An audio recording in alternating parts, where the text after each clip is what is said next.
दोस्तों, एक बार एक बौद्ध भिक्षु भिक्षा लेने के लिए एक नगर में गया हुआ था और सारे नगर के लोग उसकी सेवा करना चाहते थे, क्योंकि उस समय बौद्ध भिक्षुओं का बहुत सम्मान हुआ करता था। इसलिए जिसे भी पता चला, दौड़ा दौड़ा उस भिक्षु के पास आ पहुंचा। उन्हीं में से एक वेश्या भी थी, जिसने उस भिक्षु के बारे में सुना तो उसे देखने के लिए चली गई। और जैसे ही उसने भिक्षु को देखा, वह देखती ही रह गई।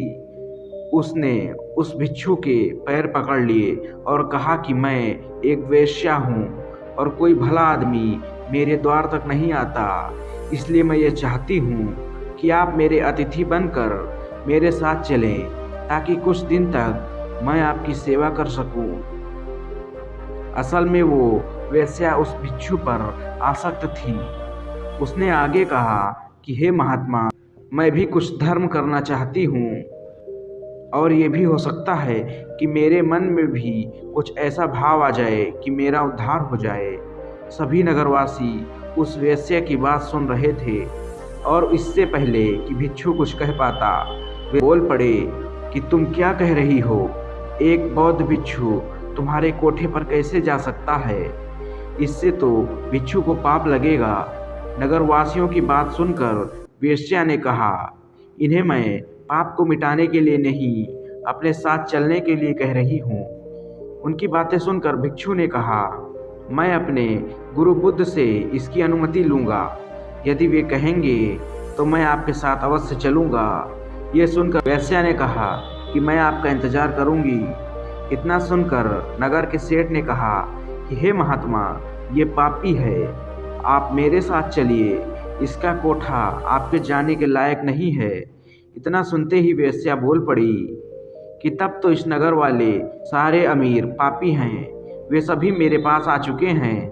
और सेठ जी, आप भी तो मेरे पास आते हैं, तो तुम पाप से मुक्त कैसे हो सकते हो? तुम भी पापी हो। यदि महात्मा मेरा उद्धार करना चाहते हैं तो तुम्हें कोई आपत्ति नहीं होनी चाहिए। नगर का सेठ चुप हो गया और बौद्ध भिक्षु गुरु बुद्ध के पास अनुमति लेने लौट गया। गुरु के पास पहुंचकर उसने अपने साथ हुई घटना के बारे में अपने गुरु को जानकारी दी। गुरु के सभी चेले ये बात सुन रहे थे और सोच रहे थे कि अब गुरु क्या कहेंगे।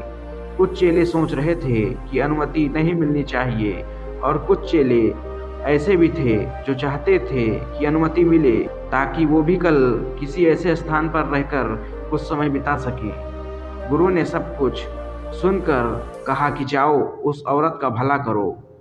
आज्ञा पाकर भिक्षु लौट गया। कुछ महीनों बाद उसी औरत यानी वेश्या के साथ लौट आया।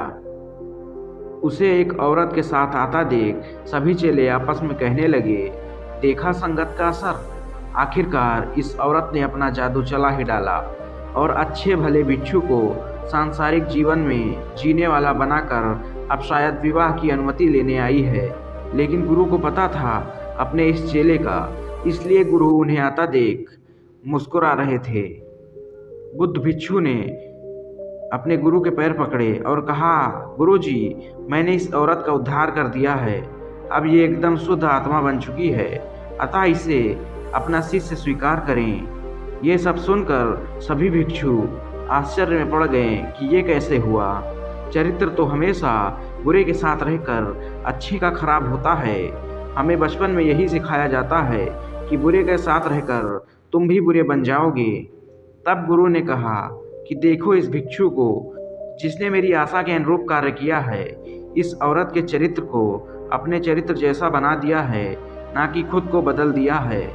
ये ठीक उसी प्रकार है जैसे कि कमल कीचड़ में रहकर भी कीचड़ जैसा नहीं होता। इसलिए मैं आप लोगों को इस कहानी के माध्यम से ये कहना चाहूँगा कि आपके अंदर यदि बुरे विचार आते हैं तो अपनी संगत बदल डालिए। अच्छे लोगों के साथ ही आप अपने आप को ढालने की कोशिश करें। जैसे आप बुरे विचारों का स्वागत करते हैं, वैसे ही अच्छे विचारों को भी अंदर आने दें, उनका विरोध ना करें।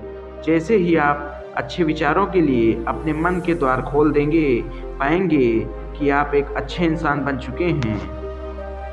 दोस्तों, अगर आपको इस कहानी से कुछ भी सीखने को मिला है तो हमारी इस वीडियो को लाइक कीजिए और इस चैनल को सब्सक्राइब करना बिल्कुल ना भूलें। आपका बहुमूल्य समय देने के लिए तहे दिल से धन्यवाद।